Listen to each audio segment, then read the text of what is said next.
Psycho was released in 1960 by the producer Alfred Hitchcock. It was a pivotal moment in America's film industry, changing how would be produced forever.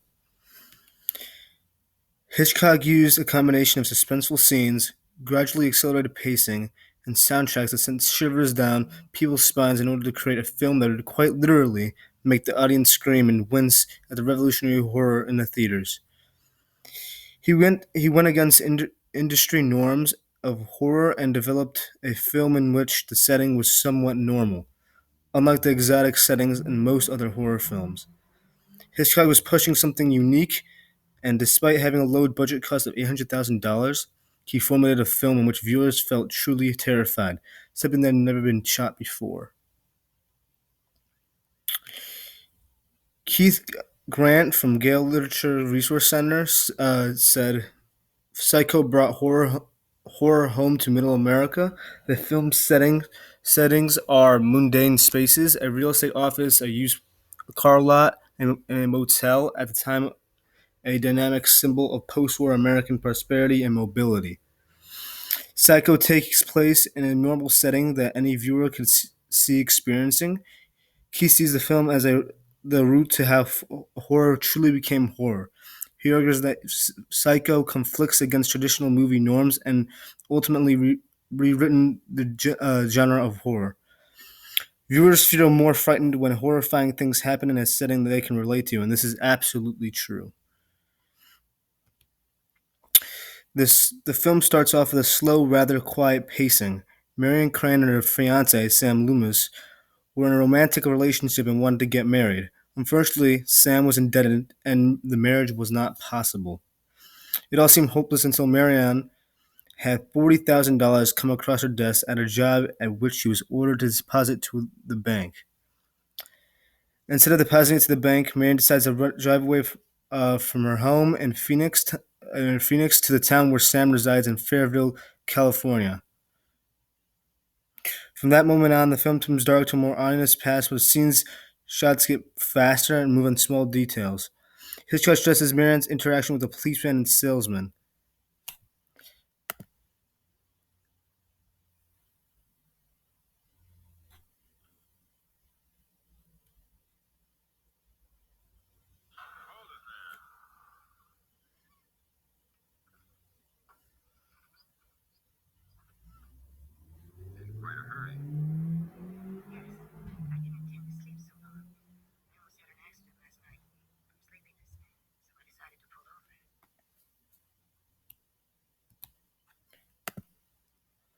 It's obvious that she is paranoid and overrun with anxiety. This is all a scheme by Hitchcock in order to gather stress and suspense within the audience.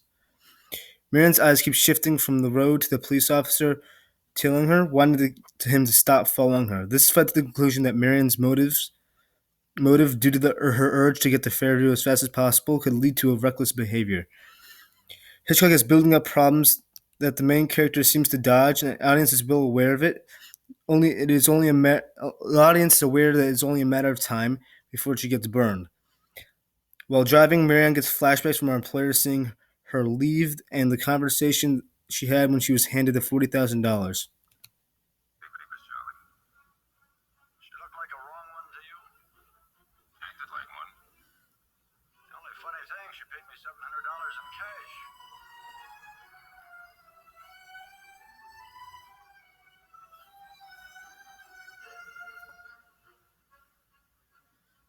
Yes, Mr. Lowry. Carolyn? Line still isn't in? No, Mr. Lowry, but then she's always a bit late on Monday mornings. Buzz me the minute she comes in. Hitchcock lets the audience know what Marianne is dwelling on to reveal that she has some regrets and guilt about what she's done. Through this scene, the camera angles focus on her eyes in a close shot, developing an uncomfort in the setting.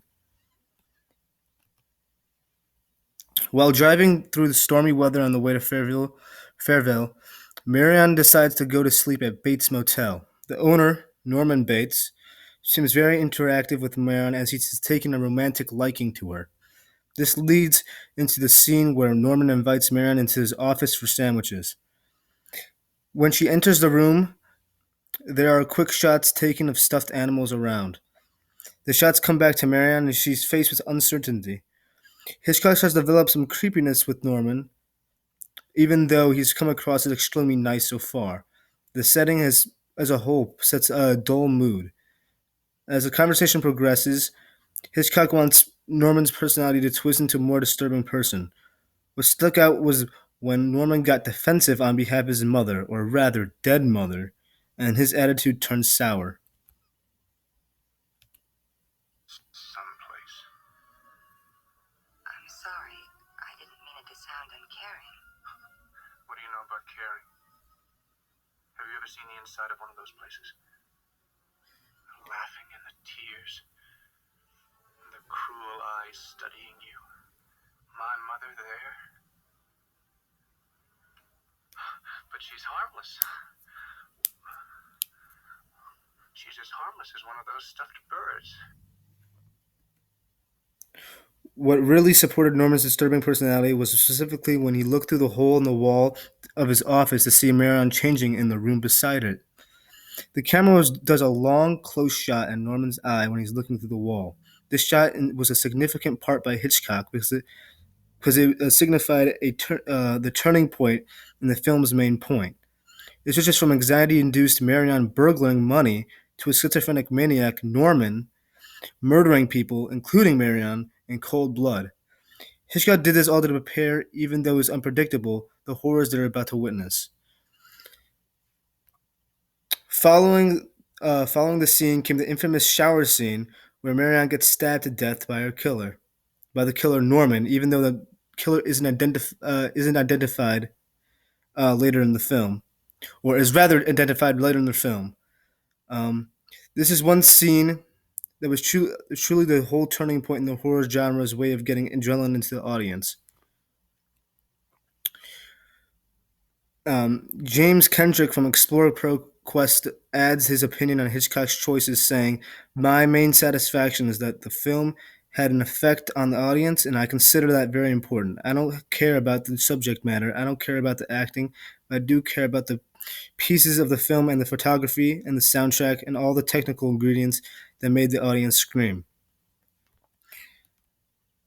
The familiar generic horror soundtrack came from this scene, and a kind of sudden stabbing sound was introduced for the first time.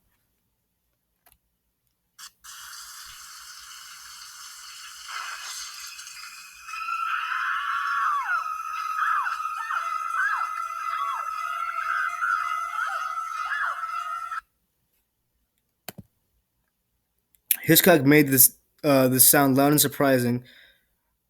Marianne, the main character up until now, was casually taking a shower, and she suddenly dies. The mellow mood followed by the newly developed jump scare could never have been predicted by the audience.